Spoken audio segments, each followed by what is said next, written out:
Steel کی چھری سے ذبح کرنا۔ تو آیت اللہ سیستانی اس میں بھی یہ فرماتے تھے کہ احتیاط واجب یہ ہے کہ جانور کو اسٹیل کی چھری سے ذبح نہیں کر سکتے۔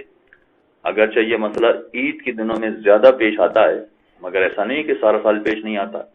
ہم مارکیٹ میں جاتے ہیں، مرغیاں کٹواتے ہیں یا مرغی کاٹتے ہیں تو عام طور پر اسٹیل کی چھری استعمال ہوتی ہے، اور آیت اللہ سیستانی یہ فرماتے ہیں کہ اسٹیل کی چھری سے احتیاط واجب یہ کہ جانور ذبح کرنا صحیح نہیں ہے۔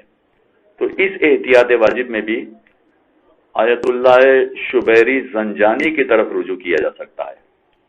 وہ یہ اجازت دیتے ہیں کہ اسٹیل کی چھری سے بھی جانور ذبح کر دیا جائے تو کوئی حرج نہیں ہے، اس جانور کا کھانا بھی حلال ہے۔